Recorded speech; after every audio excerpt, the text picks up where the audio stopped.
Here in this video, I'm going to show you how to make a finite element mesh and run a simple solidification analysis on an engine block casting.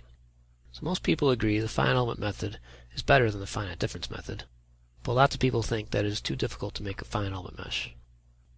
In this video, you'll see that finite element meshing is easy. First, let's take a look at the CAD file. You can see that the CAD file is the only file in the folder in the beginning of this process. To look at the CAD file, I'll open it up in the preprocessor. Here it is. So as you can see, it's a V6 engine block casting. Fairly complicated geometry.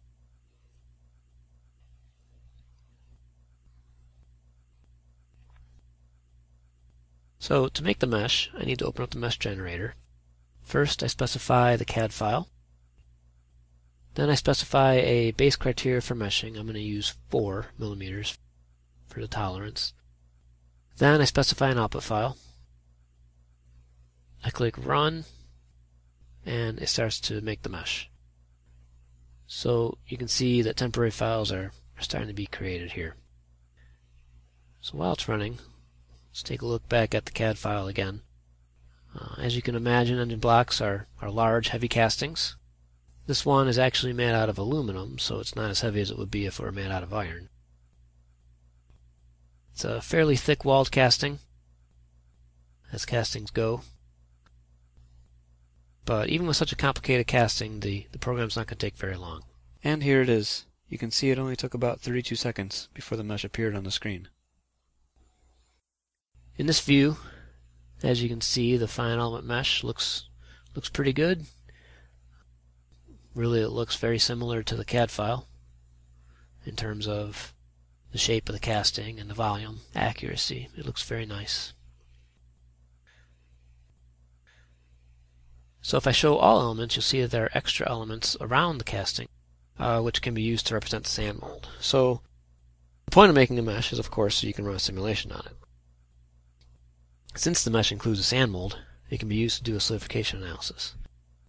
I'm going to show you how to run a natural solidification analysis here. This type of analysis starts with uniform casting and mold temperatures. It runs very quickly and allows you to easily visualize hot spots in the casting. This simulation is an excellent tool for riser and gating design. So, to get started with the simulation, I open up the thermal software and I go to utility that is used to make a parameter file for the analysis. Here I specify the mesh file name. The units are millimeters, and I select sand aluminum, and it wrote out the file.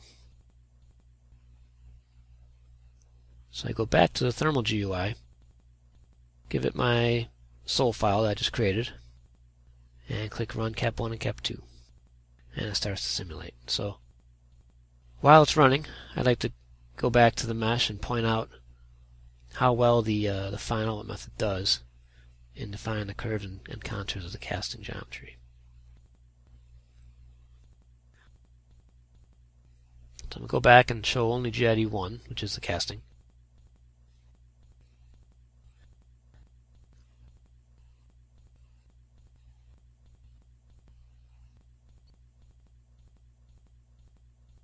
And take cut sections through the casting, and you can see that, as I said, this casting is fairly thick-walled, and the finite element method does a good job of accurately defining the wall thicknesses throughout the casting.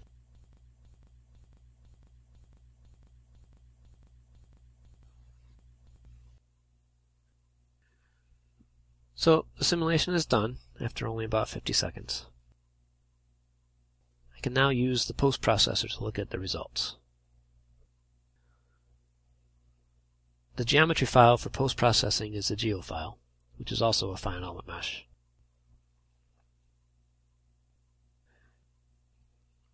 To view the results, I go to Post Single Nodal Results and see temperatures at the end of solidification. I change the pull down to temperature.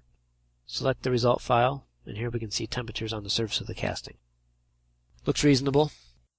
Outer areas of the casting are cooler than the middle. Now to look at solidification pattern, change to time. Click Plot, in the same result file, and the view changes to show solidification time on the surface of the casting. So the surface solidifies fairly quickly. But to see an internal view of the solidification sequence, click on ISO and change a few parameters in the ISO animation window.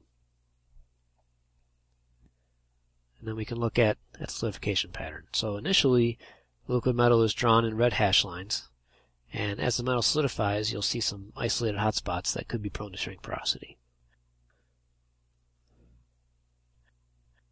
Go back and show the whole sequence again. Now, this time, as the metal solidifies, watch for hotspots. The hotspots are locations that are good to focus chills and risers.